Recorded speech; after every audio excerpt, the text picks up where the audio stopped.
അപ്പോൾ അത് എന്തുകൊണ്ട് പ്രാബല്യത്തിൽ വരുന്നത്, എങ്ങനെയാണ് അതിൻ്റെ ഒരു പ്രവർത്തനം? എത്രയും പെട്ടെന്ന് വരും. കാരണം ഞാൻ തന്നെ അതിൻ്റെ ഒരു മാനദണ്ഡവും എഴുതി കൊടുക്കും. ഇന്ന് നാളെയായിട്ട് എഴുതി കൊടുക്കും.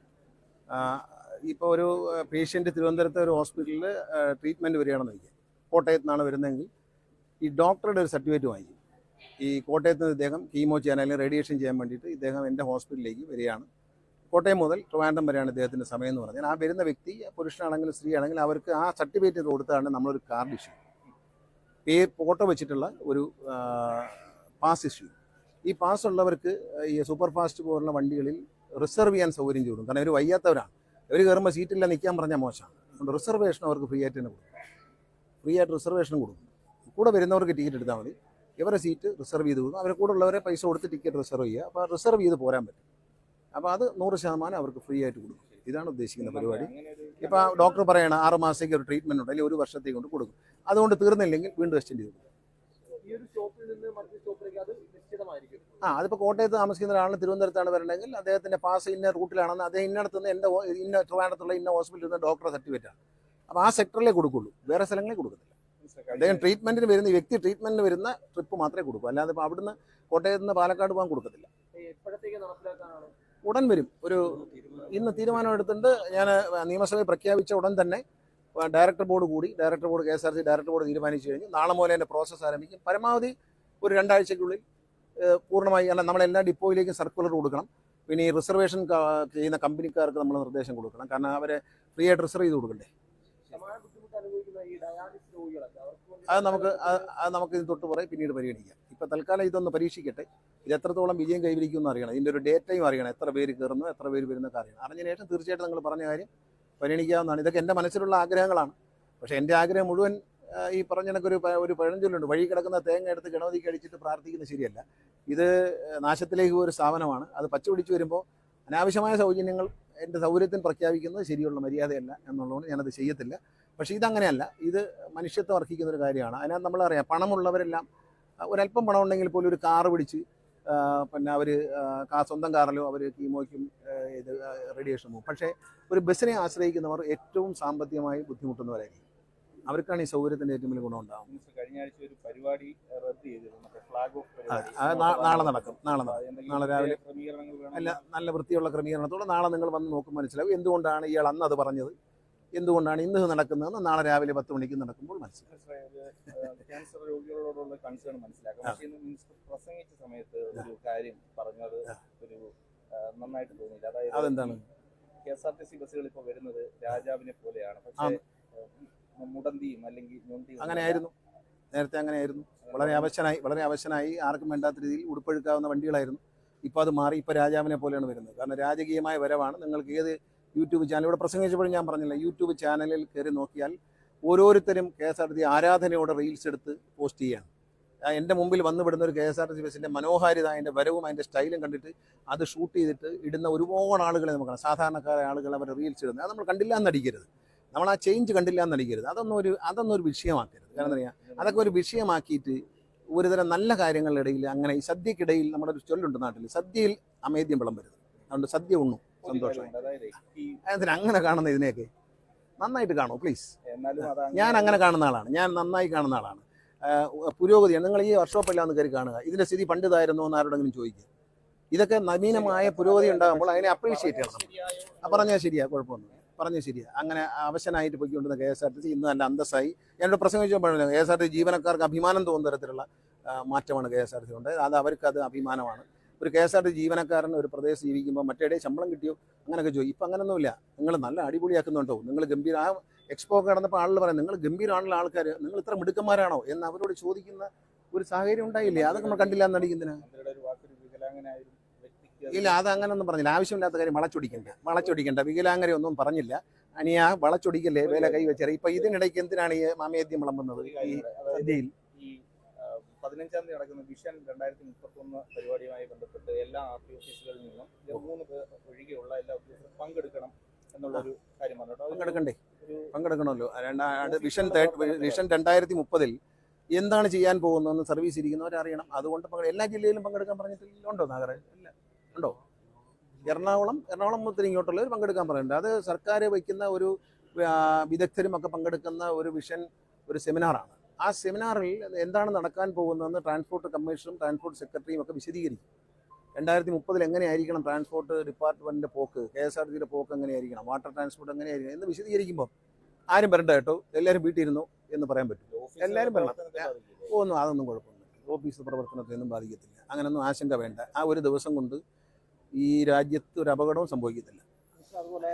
അതുകൊണ്ടൊന്നും ബസ്സുകൾക്ക് മുന്നിൽ കുപ്പികളുടെ പ്രശ്നം ഉണ്ടാകും. അതിൽ ജീവനക്കാർ വാദിക്കുന്ന അവർക്ക് ബസ് സ്റ്റാൻഡുകളുടെ അടിസ്ഥാന സൗകര്യങ്ങളില്ല.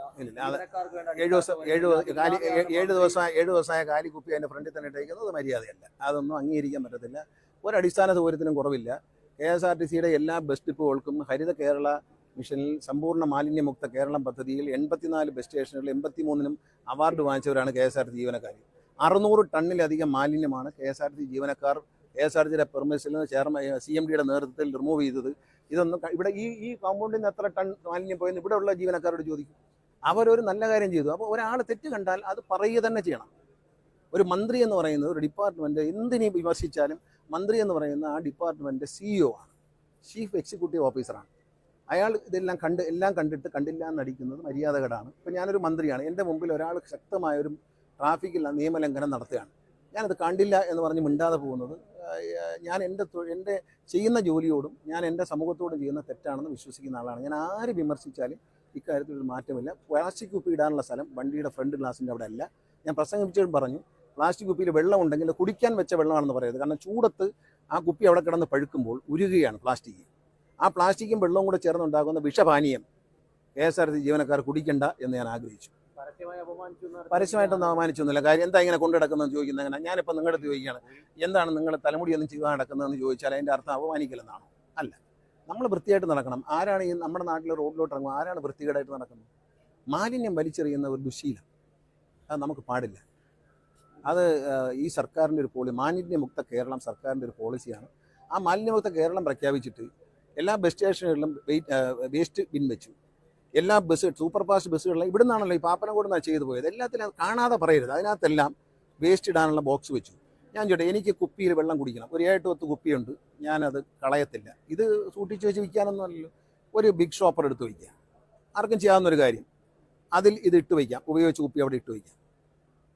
ഒരു കുപ്പി അവിടെ കിടക്കുകയാണ്, ഈ കുപ്പി ഉരുണ്ടു, ഡ്രൈവർ അടിയിൽ കൂടെ ഉരുണ്ട് ബ്രേക്കിൻ്റെ അടി വന്നു. ചവിട്ടിയപ്പോൾ ബ്രേക്കിൻ്റെയും ഇടയിൽ ഈ കുപ്പിയിൽ വെള്ളം കൂടെ കയറിയിരുന്നു. ചവിട്ടി ബ്രേക്ക് കിട്ടിയില്ല, വണ്ടി ഇടിച്ചാൽ ഉത്തരം പറയും. അങ്ങനെയൊക്കെ പല വശങ്ങൾ ഇതിനകത്തുണ്ട്. ഞാൻ അതിനെക്കുറിച്ചൊന്നും വിശദീകരിക്കുന്നില്ല, ആരോടും വിശദീകരിക്കേണ്ട കാര്യമില്ല. നിങ്ങൾ ചോദിച്ചത് കൊണ്ട് നെഗറ്റീവായിട്ടുള്ളൊരു കാര്യം പറഞ്ഞുകൊണ്ട് ഞാൻ പോസിറ്റീവായിട്ട് തിങ്ക് ചെയ്യുന്ന ആളാണ്. KSRTC ജീവനക്കാരുടെ എന്നോടൊരു പിണക്കും അവർക്കില്ല. ഞാൻ സ്വന്തം ജ്യേഷ്ഠനെ പോലെ കണ്ടാണ് അവരടുത്ത് പറയുന്നത്. അതവർ അനുസരിക്കും. അത് ബഹുഭൂരിപക്ഷം വരുന്ന KSRTC ജീവനക്കാരും വളരെ മനോഹരമായിട്ടാണ് വണ്ടികൾ ഇപ്പോൾ കൊണ്ടു നടക്കുന്നത്. വളരെ വലിയ മാറ്റം ഉണ്ടായിട്ടുണ്ട്. അത് അവരെ അഭിനന്ദിക്കുകയാണ്. ഇതിനിടയ്ക്ക് 1-2 ഒറ്റപ്പെട്ട സംഭവങ്ങളുടെ പേരിൽ അതിനെ കരിവാരി തേക്കാൻ ശ്രമിക്കരുത് എന്ന് മാത്രമേ പറയാൻ. വളരെ വ്യക്തമായിട്ട് ഞാൻ പറയാം, അങ്ങനെ ചെയ്യരുത്. നെഗറ്റീവായിട്ട് നമ്മൾ തിങ്ക് ചെയ്യരുത്. അതിൽ ഒരു ജ്യേഷ്ഠനെ പോലെ, എന്നെക്കാലം പ്രായം കുറഞ്ഞ ആളാണ്, എൻ്റെ ഒരു ജ്യേഷ്ഠനെ പോലെ ഞാൻ ശാസിക്കുമ്പോൾ അതനുസരിക്കണം. അത് മുതലാളിയായതുകൊണ്ടല്ല, ജന്മിയായതുകൊണ്ടല്ല. ഞാൻ ഒരു പാവപ്പെട്ടവനാണ്. ഞാൻ സ്നേഹത്തോടെ തന്നെയാണ് ഒരു പറയുന്നത്. ഇവിടെ നിങ്ങൾക്ക് വന്നാൽ മനസ്സിലായി, ഇവിടുത്തെ ജീവനക്കാർക്ക് എന്നോട് എന്ത് സ്നേഹമാണ്. അവർക്ക് പല പാർട്ടിയില്ലേ, അവർ കുറച്ച് പേർക്ക് എന്നെ കാണുമ്പോൾ കൊണ്ട് മാറി നിന്നോടെ. അതൊന്നും അവർ ചെയ്യില്ല. കാരണം അവരോട് ഞാൻ സ്നേഹത്തോടെ പെരുമാറത്തുള്ളൂ, കരുണയോടെ പെരുമാറത്തുള്ളൂ. ഞാൻ സമൂഹത്തിൽ കരുണയോടെ പെരുമാറുന്ന ഒരു സാധാരണക്കാരനാണ്.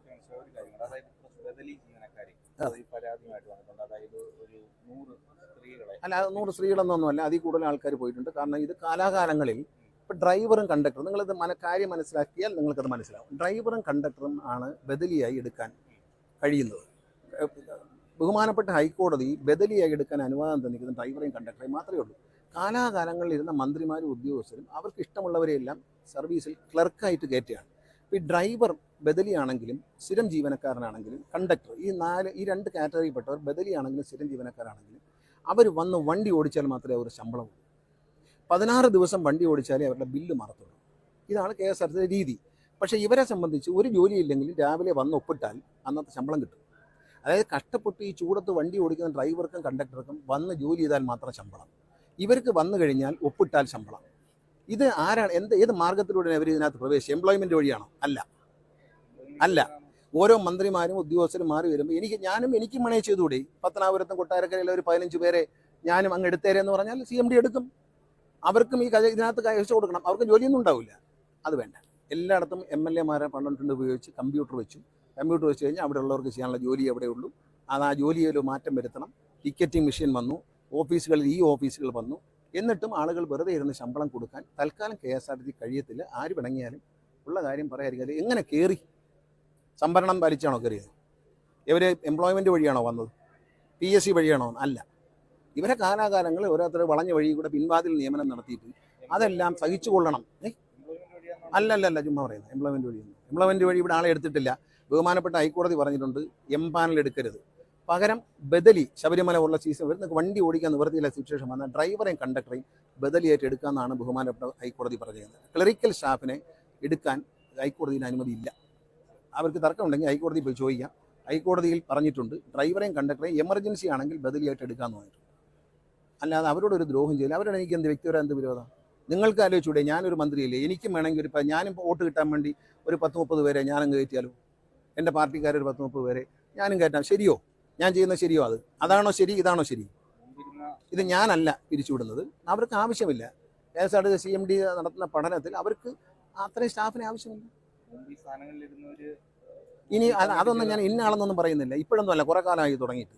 2001 ഞാനിവിടെ മന്ത്രിയായിരുന്നിട്ടുണ്ട്. അന്ന് ഒരിക്കലും ക്ലറിക്കൽ സ്റ്റാഫിനെ ബദലിയെ എംപാനലായിട്ട് എടുത്തിട്ടില്ല. ഇത് 2008 ശേഷമാണ് ഈ പരിപാടി ആരംഭിച്ചത്. ഈ പരിപാടി ഒരു നല്ല പരിപാടിയല്ല, സാമൂഹ്യ നീതിക്ക് ചേരുന്നതല്ല. ഇത് എംപ്ലോയ്മെൻറ്റ് വഴി സംവരണ തത്വങ്ങൾ പാലിച്ചല്ല വന്നത്. അത് ശരിയല്ല. മാത്രമല്ല അങ്ങനെ വെറുതെ ശമ്പളം കൊടുക്കാൻ ഇപ്പോൾ KSRTC ഇല്ല. കാരണം ആവശ്യമുണ്ടെങ്കിൽ ഒരു കമ്പ്യൂട്ടർ വെച്ചാൽ നിങ്ങൾ മനസ്സിലാകും. കമ്പ്യൂട്ടർ വെച്ചാൽ ഈ ടിക്കറ്റ് ആൻഡ് ക്യാഷിൽ ഇരിക്കുന്നവർക്കാണ് ഏറ്റവും കൂടുതൽ ജോലിയുള്ളത്. ബാക്കിയുള്ളവരെ സംബന്ധിച്ച് അവർ ഒരു അരമണിക്കൂറത്തെ ജോലി ഒരു ദിവസമില്ല. ഇപ്പോൾ ഒരു ക്ലറിക്കൽ സ്റ്റാഫിനോട് നിങ്ങൾ എന്താണ് ചെയ്തതെന്ന് ചോദിച്ചാൽ, കൊട്ടാരക്കര ഡിപ്പോയിൽ ഒരു കണ്ടക്ടർ എന്ന ലീവാണ്. അദ്ദേഹത്തിൻ്റെ ലീവ് ആപ്ലിക്കേഷൻ തിരുവനന്തപുരത്തേക്ക് അയച്ചു, ഫോർവേഡ് ചെയ്തു. ഒരു കമ്പ്യൂട്ടറിൽ ഇത് ഫോർവേഡ് ചെയ്യാൻ എത്ര സെക്കൻഡ് എടുക്കും? നമ്മളെല്ലാം ആലോചിക്കണം. അല്ലാതെ ഇത് എല്ലാം ചെയ്തോണം ആരും ഒന്നും ചെയ്യരുത്. ആരും പിരിച്ചുവിടുന്നില്ല. ഇനി വേറെ വരുന്നുണ്ട്, അതുകൂടെ പറയാം. എല്ലാ സ്ഥലത്തും ക്യാമറ വയ്ക്കുക. ക്യാമറ വയ്ക്കുമ്പോൾ നമ്മൾ കോൺട്രാക്ട് വഴി വെച്ചിരിക്കുന്ന എല്ലാ സെക്യൂരിറ്റിക്കാരെയും ഒഴിവാക്കും. എല്ലാം കംപ്ലീറ്റ് ക്യാമറ വയ്ക്കുകയാണ്. അതായത് മുക്കും മൂലയിലും ക്യാമറ വയ്ക്കുകയാണ്. ഈ വകയിൽ തന്നെ ഒരു 10-50 ലക്ഷം രൂപ ഒരു മാസം ലാഭിക്കാം. പലിശ കൊടുക്കാമല്ലോ, അത്രയേ ഉള്ളൂ. അതിനകത്ത് വേറെ ദുഷ്ടരാക്കൊന്നുമില്ല.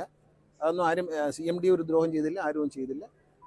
മിക്കവാറും MLA-മാരെല്ലാം പൈസ തന്നു. 26ഓളം ഡിപ്പോകൾ ഈ ഡിപ്പോകളായി മാറി കഴിഞ്ഞു. ഈ ഓഫീസാണ് കംപ്ലീറ്റ്. KSRTCയുടെ ഹെഡ് ഓഫീസിൽ 24 സെക്ഷനുണ്ട്. 24 സെക്ഷനും ഈ ഓഫീസാണ്.